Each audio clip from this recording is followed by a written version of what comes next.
You've paid for your ticket and cleared security, but the gate agent can still legally block you from boarding for reasons that have nothing to do with your ID. You're at the gate, boarding pass scanned, and then you're stopped. Not for anything illegal, but because of a rule most people don't even know exists. And the worst part is, you usually don't find out until it's too late. Airlines have a rule book almost no one reads, and inside it are clauses that can legally stop you from boarding a flight.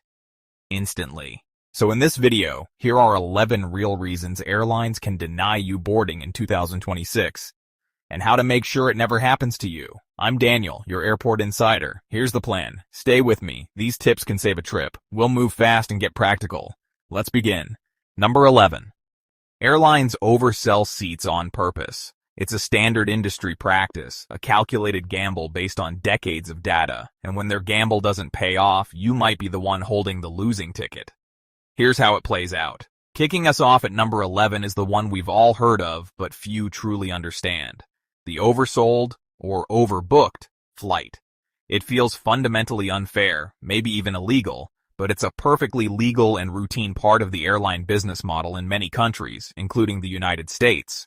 Yes, it is 100% legal for airlines to sell more tickets than there are seats on the plane. They do this because an empty seat is lost revenue forever. To minimize that loss, they use complex algorithms that analyze historical data, route popularity, weather forecasts, and even the time of year to predict how many passengers will be no-shows. Most of the time, their predictions are eerily accurate, and the flight departs perfectly full. But when their math is off, and more people show up than they have seats for, the gate agent is left to solve a very public puzzle, and someone has to get bumped. The first step is always a call for volunteers. You'll hear that familiar, slightly strained announcement over the intercom. The gate agent will offer compensation, usually starting with a travel voucher and a confirmed seat on the next available flight, to anyone willing to give up their spot. Pro tip: this is a negotiation. The first offer is rarely the best one. If you have flexible plans, this is your moment to shine. Don't be afraid to politely ask for more. You can bargain for a higher voucher amount, meal tickets, a hotel stay if it's an overnight delay, lounge access, or even an upgrade to first class on your rebooked flight. One passenger famously negotiated a $10,000 payout from Delta for giving up their seat. While that's an extreme outlier, it shows what's possible when the airline is desperate to get the flight out on time. The longer they wait, the higher the price goes. But what if nobody volunteers? That's when involuntary denied boarding kicks in, and things get serious. The airline will choose who gets bumped based on its own priority rules, outlined in its contract of carriage. This often comes down to your check-in time, the fare you bought, yep, basic economy is first on the chopping block, and your frequent flyer status. A passenger without a pre-assigned seat is also an easy target, as the airline sees them as not having a specific claim to any particular spot on the plane. Avoidance tip. The single best way to avoid getting involuntarily bumped is to check in online the second it opens, usually 24 hours before your flight. Set an alarm for it. This gets you on the boarding list earlier and signals you're a definite traveler. If you can, avoid those rock-bottom basic economy tickets, as they are explicitly targeted first. And always pick a seat when you book, even if it costs extra. Having a confirmed seat assignment makes you a much harder person for the system to bump. Compensation. Hack. If you're involuntarily bumped from a flight in the US, you are legally entitled to cold, hard cash. Do not let them push a voucher on you unless you prefer it. The amount is regulated by the Department of Transportation.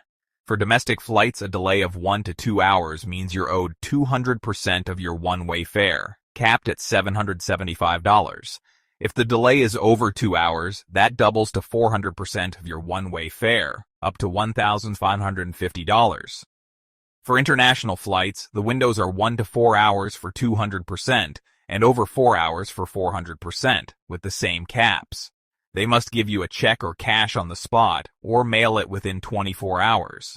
For flights in Europe, similar rules like EC 261 offer strong protections, so always check the local regulations. Now, let's move to reason number 10. Carry-on rules. Number 10. Size and weight are now strictly enforced, turning a once casual rule into a major boarding hurdle. Reason 10. Your carry-on, what used to slip by now, gets measured. Budget carriers pioneered this as a revenue source, and now most major airlines follow. Expect a mandatory stop at the sizer right at the gate. Why the crackdown? It's about safety and speed. Overstuffed bins can cause bags to fall and injure people, while slow boarding costs airlines money. Most U.S. airlines allow 22 by 14 by 9 inches, wheels and handles included. International carriers often have smaller, stricter limits. At the gate, an agent will test your bag. If it doesn't fit, you'll have to gate check it, often for a higher fee than checking it at the counter. Your bag will also go into the cargo hold and may arrive later than you do. If you refuse a gate check, the airline can legally deny boarding for failing to follow crew instructions. This is a non-negotiable rule outlined in the contract of carriage you agreed to when buying your ticket. Avoid this scenario. Measure your bag at home, including wheels and handles, and confirm its weight. Pack lighter with cubes and fully utilize your personal item space. If you're even slightly over, check your bag at the counter to save stress and money. Number 9. Even with a valid ticket, strict deadlines can still block you from boarding. Number 9 is a painful one because it's so common and completely preventable. You can be at the airport, through security, and even see your plane right outside the window, but still be legally denied boarding for missing the airline's strict cutoff times. It's a deeply frustrating scenario where you're physically present, but contractually too late. When you buy a ticket, you agree to the airline's contract of carriage, which explicitly states these deadlines. Pleading your case won't help. The rules are firm. There are 2 critical deadlines that matter: the check-in cutoff and the gate cutoff.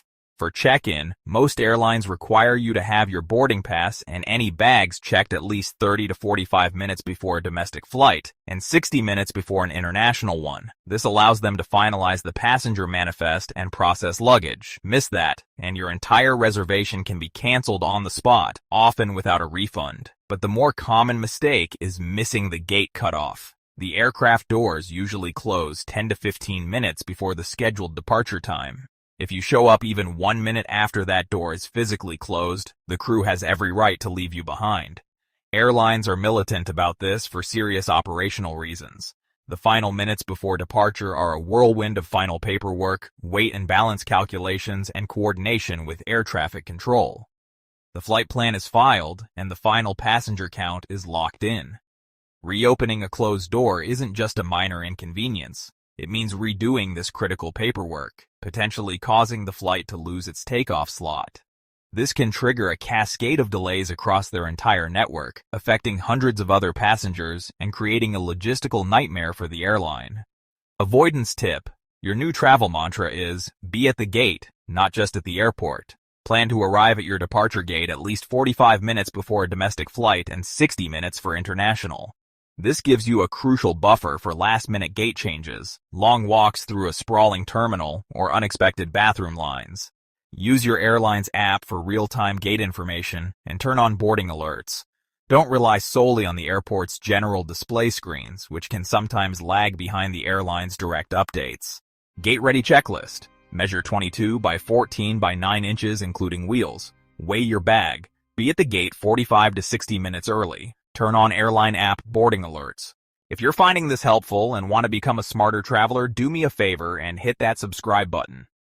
We post videos like this every week, breaking down the confusing rules of travel to save you time, money, and stress. The fine print in your ticket contract is there to protect the airline, not you. But now that you know these 11 rules, you're the one in control. I'm Daniel, your airport insider. If you've ever seen someone get turned away at the gate, tell me the story in the comments. Fly safe, stay informed, and I'll see you at the gate in the next video.